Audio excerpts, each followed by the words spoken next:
Hello and welcome to The Signal, WorkplaceNL's health and safety podcast. WorkplaceNL is the Workers' Compensation Board in Newfoundland and Labrador, Canada. The focus is to promote safe and healthy workplaces, provide return-to-work programs, and offer compensation to injured workers and their dependents. This series of podcasts will provide you with the latest information on how workplaces can protect the health and safety of workers. Please enjoy the show. Good day, everyone. My name is Cheryl Osborne, Health and Safety Advisor in Prevention Services. With me today is Linda Sagmeister, Manager of Occupational Health and Safety Investigations, Occupational Health and Safety Division, Digital Government and Service NL. Welcome, Linda. Thank you. In today's podcast, we're talking about the role of occupational health and safety committees, worker health and safety representatives, and workplace health and safety designates in identifying MSI or musculoskeletal injury risk factors. For simplicity, from this point on, we will be making reference to all three, so committees, representatives, and designates, by using the term OHS committees. The role of OHS committees is to monitor the health, safety, welfare of workers and support employers in OHS activities in the workplace. Some of their legislative duties are to seek to identify unhealthy or unsafe conditions, provide advice to correct hazards, and make recommendations to the employer to reduce accidents and injuries. As such, they have a duty to seek to recognize factors in the workplace that may expose workers to a risk of musculoskeletal injury. Linda, let's start with a definition for musculoskeletal injury. Can you tell us what it is? Yeah, sure. I can tell you about the definition in the OHS regulations.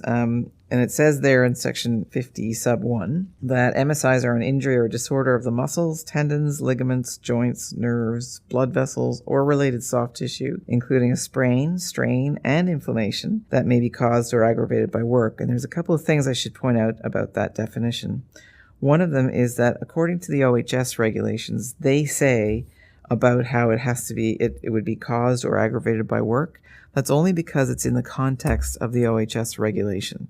So an MSI doesn't have to happen at work in general. It just happens anywhere, at home, at work, at play, whatever.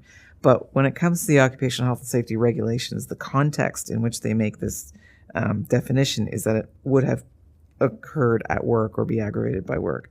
And the other thing I wanted to point out is that lots of people use different words for this. So musculoskeletal injury might be soft tissue injury. People talk about sprains and strains and an overuse syndrome and all kinds of other things. So they all fall under this musculoskeletal injury definition. And I do find that a lot of people will recognize or relate to repetitive strain injury more so than musculoskeletal injury. That's right. Okay, great. And so what are some ways that OHS committees can identify risk factors in the workplace that may place workers at a risk of musculoskeletal injury? Well, one of the major ways that I always think of is that there are formal and informal inspections that take place at workplaces. And occupational health and safety committees should be involved in those things. There is a requirement anyhow that they be involved. And when they are, they can actually see the work and they can talk to people about their work. It's really hard to see a risk factor for MSIs in the workplace if you don't talk to the people that are doing the work, or at the very least, if you're not observing them doing the work. And we can get into reasons for that later on. But in any case, they can also refer to WorkplaceNL's MSI risk factor checklist and other certain things like that are on the web. They can use those things as well to help them to identify risks of musculoskeletal injury. They need to be informed of these things so that helps them do that work much better if they know what they're looking for. And so that means getting some training. Yes, for sure. So there's several MSI risk factors, and that means that there's several things that they need to be looking for during inspections, of course. Are there certain risk factors that are more of a concern that OHS committees should be focusing on? Not necessarily more of a concern than others, but I think I would boil it down to four really basic things to look for, and that's force, repetition, duration, and awkward postures. So you can see those are all people-oriented things. That's why I was saying that you need to really be there. So if you're looking for those kinds of risk factors in the workplace, you need to see people doing their work and ask them about things too. So just to sort of explain, force would be overexertion or weight that you're lifting or pushing or pulling or carrying or whatever, things like that. And maybe your grip strength is overexertion as well, depending on your abilities and the demands of the job. Repetition is clear. I think most people would understand that, but it's not just the repetition, like how many times in a minute. It could be how many times in an hour, or how many times do you do this whole task over the course of a day. So repetition is important because sometimes you can do something that's heavy, but you only do it once and it's not beyond your limitations. So that doesn't necessarily by itself make it unsafe. So you need to look at these things together. And duration is, how long are you doing the repetitive task, or how long are you holding a static posture? And an awkward posture, I will explain this way, I guess, that if you take any joint in your body and think of it in its neutral posture, then when you go to either end, the far end of either of its movements, you're now in an awkward posture. So as an example, if I have to twist to my right and twist at the waist to get to something, and I'm, my belly button is facing the opposite from my toes, basically, I'm twisting too far and it's an awkward posture. Or if I'm reaching over my head to do some work in a car, I'm under the car and I'm reaching over my head, that's an awkward posture probably for my neck because it's bent right back, or my shoulder because it's way up high, or it's, my arm is way up high. So those are the things to look for. If you can commit to understanding and recognizing force, repetition, duration, and awkward postures, you will see it everywhere, at work, at home, at play. And that will make your life a lot easier as far as looking for risk factors in the workplace. Great. And in my experience working with committees, I've seen many, many checklists that actually don't reference MSI risk factors at all, or there's no points in the checklist to prompt a committee or anyone who's taken part in a workplace inspection to actually be looking for these sort of things. So what would you recommend be included, I guess, on a workplace inspection checklist to make sure that those who are actually doing them are looking and not overlooking those particular items? Right. Well, keeping in mind that most of these things you're only going to see them literally by observing people work or by asking about their work. So you may want to have a section in your inspection checklist that reminds you to speak to people. You might want to have a section in there that talks about, do you see people overreaching? Do you see people twisting repetitively? Do you see any repetitive or overexertion types of work? So it's kind of more prompting. You can't really list them all except for saying, are things repetitive? Are heavy forces being used? And again, some checklists do actually have them. I know there's one on the WorkplaceNL website actually that has that. And there might be others as well out there. But again, I can't enforce it enough or say enough about what's required. If you go to a workplace and try to do inspection when the workers aren't there, from an ergonomics perspective, you're really missing out on what you need.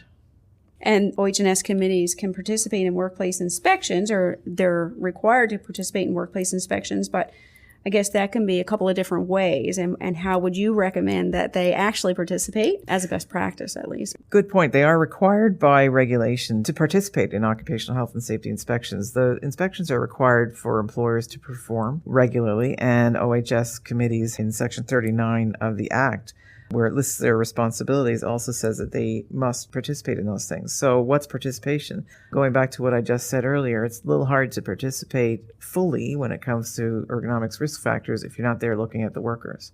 So you get the paperwork back maybe and you review the inspection that someone else did. And if it didn't include those things, there's no way for you to know whether any of those ergonomics risk factors were there. So not only should everybody be well informed on how to do them, whether they're on the committee or not, but the committee, I would think best practice would be to physically be there and participate. And sometimes people say, well, we can't have the entire committee going around doing an inspection, and that's fine. Take a few people or one person, depending on the size of your committee or your workplace, or maybe have a schedule where different parts of the workplace will be inspected each time with someone else from the committee. Earlier, you mentioned that training was needed for OHS committee members. What kind of training do they need?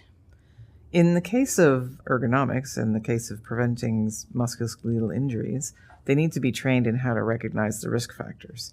They also need to be trained in understanding and recognizing the early signs and symptoms of MSIs, as I mentioned earlier. Those two things are legislated. So the training that they should have hopefully would have some practical element to it, or some way of understanding what those risk factors look like, and they can then apply those things to their workplace. They just need to understand the 4 risk factors I mentioned earlier: force, repetition, duration, and awkward posture. And how to speak to people to get them to talk about those things is also helpful. And WorkplaceNL has a team of health and safety professionals that employers can consult with, and we'd be happy to provide in-person OH&S committee mentoring to help members become better equipped with identifying their MSI risk factors. You know, we could come into a workplace and come along on a workplace inspection and help them to see the types of things that we watch for as OH&S professionals from an MSI perspective. And so we can model what an inspection would look like and how we would engage with workers until they're comfortable in doing the same. We could also deliver education sessions to OH&S committees on MSI prevention. So should every member of the committee receive training in MSI risk factor identification, Linda? I think so. I think it would be helpful because, well, first of all, it would be helpful. But secondly, as I said, it's required that every worker had this kind of training. So now what we're talking about is making sure that OHS committee members have the training and they can use it in the context of that role that they play as well, as opposed to really every worker is supposed to have it to start with. So yeah, I would say every single one of them should, but you might have some people who will end up getting more and be more interested in it, and you can provide more training, more in-depth training. You've got several levels of training available here through WorkplaceNL. There are also external providers you can get it from. And I'm not talking about, it doesn't have to be a 4-day long course or anything. Like, some of the training that they could use might only be a morning to help them start to understand what they need to do. So yes, I would definitely say that every one of them should receive it. And again, because of the regulations, I think we're safe to say that every one of them must receive it. That's right. And I know that some organizations are availing of the MSI certification training standard for their committee members. That's that 1-day course, and it's delivered by approved training providers in the province. So employers can go online to the certification training registry and identify some course offerings there. But yeah, that is one way that some organizations are getting training for their members. Some workplaces like to train their in-house staff to conduct workstation reviews for new employees or returning employees or employees who are changing workstations. And if an employer were interested in doing so, would you recommend that it be an OH&S committee member or members that would be trained for this role? I wouldn't say necessarily that. I think it might occur that that would be a good choice, but I think the first thing to think about is whether or not each individual person is comfortable doing that. Because once you move from doing an inspection, it's very general. You might talk to, or you obviously talk to people, but you're looking for things that everyone's kind of doing in their job.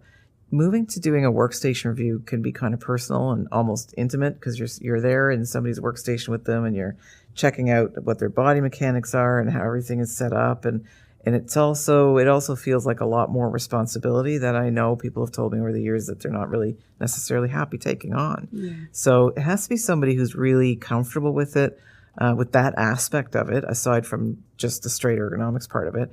And they also have to be good at it. Like, they have to be able to get that information across to people. So I would say if those people are on the committee, then that's great. If not, then there might be other people that are really enthusiastic about it. And that is actually why some companies actually have an ergonomics committee. And that might be where those people end up doing things like this, or they have ergonomics champions or something along those lines, that where the people that just know this stuff and are really into it and want the training and they're good at it. Great. And one of the duties of an OH&S committee is to receive complaints. So if a worker were to report MSI concerns to a committee member, what should the member do? How would they respond to that? Really, they need to respond to it exactly the same way as they would respond to any other complaint that they get as an OHS committee member. And in this case, you're trying to relate it to your knowledge of the risk factors for MSI. So just beware that when people come and report something, especially if it's kind of new to the company, they may not be able to articulate exactly what it is that they're trying to say in terms of your knowledge of the risk factors. So there's some talking. Go and observe it maybe if you can to make sure you understand what they're actually telling you. Ask them what they think would make it better or what would make it less difficult or challenging, and then take that back to the committee and see how they want to handle it. It's much like every other complaint that you might receive, I would imagine. And would you also recommend that they speak to their supervisor? Absolutely. You should really go through your supervisor first with those kinds of complaints, but the committee is there for that reason. If you can't or don't feel comfortable going to your supervisor, that's another reason why designates and committees and so on all exist, so that you can take your complaint to them and still have it addressed and hopefully not worry about the whatever issues you had with going to your supervisor in the first place. Absolutely. Yes, OHS committee members, representatives, and designates are an invaluable resource to employers to assist with MSI concerns of workers, and they can also help communicate MSI prevention information in the workplace. As a committee, representative, or designate, your role is to help promote a healthy work environment. So being able to communicate and recognize MSI risk factors will be very beneficial to your workplace, as risk factors exist in every single workplace. And an important message, too, for committees to communicate is that workers experiencing even minor signs or symptoms of MSI should be reporting them to their supervisor. And this way, an investigation can take place early to identify the root causes and measures that can be taken to control the hazards before a serious MSI develops. Because in the early stages, symptoms may still be reversible. Linda, did you have any final comments today before we conclude? I do actually, Cheryl. I just wanted to point out to the listeners that there are 6 sections in the Occupational Health and Safety regulations that talk about musculoskeletal injury prevention. And they're everybody's responsibility to put in place and to know about, actually. It's not just the OHS committee, and I haven't mentioned them much in this particular podcast today, but I just wanted to draw everybody's attention to it. And it has to do with making sure people identify the risks and that they evaluate them and that they control them. And it gives a little bit of an outline about how they can be controlled. There's also the requirement about the education and training, which I talked about quite a bit. And talking to other employees when you're making changes in the workplace. And then there's seating and standing, and there's lifting and handling requirements as well. So I just wanted to draw everyone's attention to that as well. And thanks for letting me do that. Okay, so this concludes today's episode on the OHS committee's role in identifying MSI risk factors. Thanks so much for coming today, Linda, and joining me on this episode. I've learned a lot, and I always love to hear the perspectives of other OHS professionals, and especially enforcement officers, on this topic, and just really to hear your perspectives and your advice. And, everybody communicates information on these topics differently, right? So I'm always eager to hear how you respond to these questions, and I'm sure others have been as well. So thanks once again. And to all of our listeners, thanks so much for joining us, and have a safe day.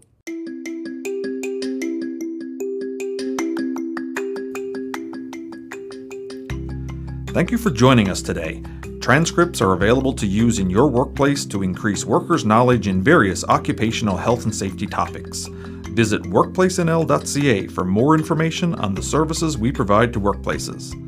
Feel free to share the signal on social media to improve workplace health and safety everywhere. Thank you, and have a safe and healthy day.